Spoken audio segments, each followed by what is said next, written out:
বন্ধুরা, আমি সোমা বলছি, সোমা মুখার্জি। এত কষ্ট হচ্ছে ভিতরে যে হসপিটালে বসে থাকতে পারছি না। আমাদের সব ডাক্তাররা সবাই খুব ডিস্টার্বড। আজকে তো ওপিডি বন্ধ রাখা হয়েছে।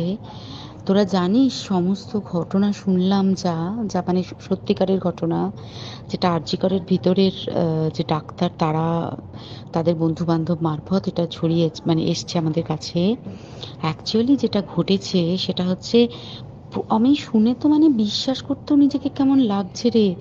প্রত্যেকটা আমাদের ওয়েস্ট বেঙ্গলের প্রত্যেকটা মেডিকেল কলেজে, বিশেষ করে কলকাতার সরকারি মেডিকেল কলেজগুলোর প্রিন্সিপালরা, ডিপার্টমেন্টাল হেডরা, প্রিন্সিপালরা বিশেষ করে, তারা পাশ করানোর জন্য স্টুডেন্টদের কাছে রীতিমতো টাকা নেয়।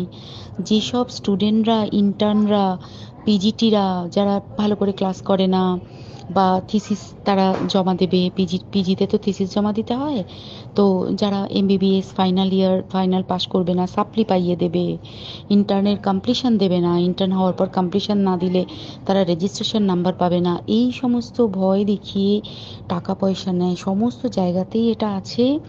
এর মধ্যে সব থেকে নিকৃষ্টের থেকেও নিকৃষ্টতম হচ্ছে সন্দীপ ঘোষ, প্রিন্সিপাল, যে তোর আমাদের কি বলে,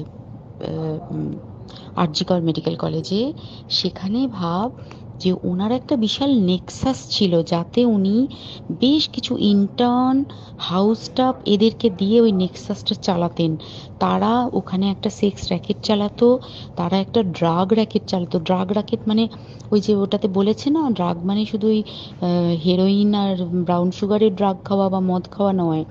ড্রাগ মানে হচ্ছে যে কম দামি, কম টাকায় যে ওষুধ পাওয়া যায়, যে ওষুধ, ওষুধ না জল ভগবান জানে, সেই ওষুধের মানে কোটি কোটি টাকায় যে টেন্ডার বেরোতো, সেই ওষুধ নিয়ে ওষুধ কোম্পানিগুলোর কাছ থেকে কোটি কোটি টাকা, সেই সমস্ত টাকার একটা বড় অংশ যেত পার্টি ফান্ডে। বুঝতেই পারছিস তাহলে। সেই জন্য পার্টির একদমই কাছের উনি, পার্টির মানে একদম খোদ মানে ওপর লেভেলের একদম আসল জায়গাকার কাছে। তো এবার উনি এই যে নেক্সাসটা চালাতেন, তাতে রীতিমতো কোন ইন্টার্নকে উনি পাশ করাবেন, কোন পিজিটেকে উনি থিসিস কমপ্লিট করাবেন, সেগুলো সব ভয় দেখিয়ে টাকা নিতেন। আর তার হয়ে কাজ করতো ওই ইন্টার্ন হাউস স্টাফের একটা পুরো বড় নেক্সাস। এবার এই মেয়েটির, যে পিজিটি মেয়েটি অত্যন্ত ভালো, সে তার থিসিসটা কমপ্লিট করাবে না বলে হুমকি দিচ্ছিল। সে এটা জানতে পেরে গিয়ে বলেছিল যে আমি এরকম কোনোভাবেই মেনে নেব না, আমি এর এর বিরুদ্ধে আমি যাব এবং আমি এর বিরুদ্ধে সব ফাঁস করে দেবো। তখন তাকে রীতিমতো ধমক দেওয়া হচ্ছিল। এটা চলছিল লাস্ট 6 মান্থস ধরে। 6 মাস ধরে তাকে হুমকি দেওয়া, তার প্রতি মানে বেশি বেশি প্রথমের দিকে কি করছিল, অত্যাচার করছিল। মানে কিরকম, বেশি বেশি করে নাইট ডিউটি দিচ্ছে, at a stress 36 hours duty, বেশি বেশি করে নাইট, বেশি বেশি করে খাটানো। এবং এগুলো সব জানে ডিপার্টমেন্টাল হেড, চেস্টের যে ডিপার্টমেন্টাল হেড সেও জানে, সিনিয়র পিজিটিরা সবাই জানে। প্রিন্সিপালের নির্দেশেই হচ্ছে এবং ওনার নেক্সাসের ছেলেমেয়েরাই কাজ করছে। তারা 6 মাস ধরে এটা করেছে। করার পরেও যখন ওকে আটকাতে পারেনি, তখন কি করেছে, ওই দিনকে ওরা ঠিক করেছে যে দিনটাতে এই ঘটনাটা ঘটেছে, সেদিন কতখানি প্ল্যান্ড এবং গট আপ গেম দেখ। সেই দিন ওই ঘরে, ওই সেমিনার রুমে প্রত্যেক দিনই চারতলার আরও অনেকেই যারা সিনিয়র পিজিটি বা জুনিয়র পিজিটি, তারা কিন্তু বিশ্রাম নিতে যেত, অনেকেই ওই ঘরে যেত। সেই দিনকে ও একা, ওকে বলেছে তুমি ঘুমিয়ে পড়ো, ওকে একা রেখে এসেছে। বাকিরা কাউকে যেতে দেয়নি, বলেছে ওই ঘরে আজকে ঘটনা ঘটছে, মানে কাজ হচ্ছে, ওই ঘরে কেউ যাবে না। ওই ঘরে সেই দিনকে ওর সাথে যখন খাওয়া দাওয়া করেছে বাকি 4 জন, সেই 4 জনের মধ্যে একটি মেয়ে পর্যন্ত ছিল। সে কিরকম মেয়ে চিন্তা কর। এরা ডাক্তার না জানোয়ার জানি না, আমি জানোয়ার বললেও জানোয়ারদের অপমান করা হয়, কারণ জানোয়ার সমাজে এরকম কাজ হয় না। তো ডাক্তার না কি আমি বলতে পারবো না। সেই ইন্টার্ন মেয়েটি আরেকটি ইন্টার্নের গার্লফ্রেন্ড। তো তার সাথে ওই পিজিটি মেয়েটির প্রচুর ঝগড়া হয়েছে। ঝগড়া হওয়ার পরে তারা তো হুমকি টুমকি দিয়ে চলে গেছে, দিয়ে তারপর বলেছে তুমি ঘুমো। এবার ও তো আর জানে না, ভালো মনে শুতে এসেছে। তারপরে তারা গিয়ে মদটদ খেয়েছে, 7-8 জন মিলে চড়াও হয়েছে।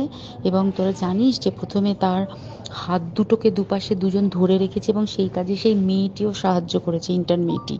2 জন ওকে পা দুটোকে টেনে জরাসন্ধর মতো ছিঁড়ে ফেলেছে, মানে ছেঁড়ার মতো করে টেনেছে, যাতে পেলভিক বোন ভেঙেছে, গলার বোন ভেঙেছে। মানে কি বিপর্যস্ত মানে বিধ্বস্ত, কি নৃশংস অত্যাচার করেছে। ওকে উল্টো দিক করে শুইয়েছে, পিঠের ওপর দিয়ে বুট পরে হেঁটে গেছে, মাথাটাকে এমন থেঁতলেছে যে মানে স্কাল ফাল রাপচার হয়েছে। এই সমস্ত করার পরে শ্বাসরোধ করে তাকে মেরেছে। মেরে তারপরে আরো যেটা আরো ভয়ঙ্কর, যে একটা মৃত মানুষকে মিনিমাম ডিগনিটি দিতে জানে না, তারা নিচে এসে দেখেছে ওই সঞ্জয় তখন বসে মদ খাচ্ছিল অন্য আরো গ্রুপ ডি স্টাফদের সাথে। সঞ্জয় ছেলেটা হচ্ছে তার কাটা সঞ্জয় বলতো ওরা, ওকে বলে ফল গাই। মানে ওর একটু ওইসব আলুর দোষ আছে, ও যত্রতত্র যখন তখন প্রস্টিটিউট এলাকায় যায়। এবার দেখেছে যে একে দিয়ে যদি একটা রেপ করিয়ে দিতে পারি তাহলে ঘটনার মোড়টা অন্যদিকে ঘুরে যাবে। এইবার ওকে বলেছে, যা সেমিনার রুমে তোর জন্য রেখে এসেছি, যা তুই এবার গিয়ে কাজ করে দিয়ে আয়। ও এসে ওই ডেড বডিকে রেপ করেছে যাতে তার ভ্যাজাইনাতে সিমেন্ট পাওয়া যায়। তো এবার এই হচ্ছে, প্লিজ আমি নাম করে ফেললাম সব কিছুই। কতজন আমি যে নামগুলো পাঠিয়েছি এই সব ডাক্তাররা, এরা সব জড়িত জানিস। কিন্তু কেউ কোনো প্রমাণ নেই, প্রমাণ লোপাটের জন্য সেদিনকে ওই ইন্টার্ন এবং ডাক্তাররা যে ওইখানের যে বাথরুমটাতে হাত পা ধুয়েছে, রক্ত ধুয়েছে, সেইটাকে সাত তাড়াতাড়ি প্রমাণ লোপাটের জন্য ওই দেওয়ালকে ভেঙে দিয়ে তার মানে ওই বাথরুমের জায়গাটাকেই ভাঙতে হচ্ছে ওদের। ওখানে নাকি ওরা রুম বানাবে, কালকে দেখেছিস তোরা খবরে।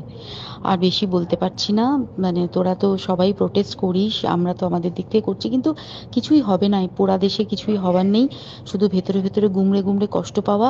আর আগামী প্রজন্মের যে ডাক্তাররা বেরোবে, তারা যে ইন্টার্ন বা পিজিটি বা এই যাদের কাছে আমরা যাব ভবিষ্যতে, তারা কি ডাক্তার না কি আমি জানি না, কি নিয়ে তাদের কাছে আমরা যাব আর কি করেই বা আমাদের পরের প্রজন্মকে আমরা সুরক্ষিত রাখবো।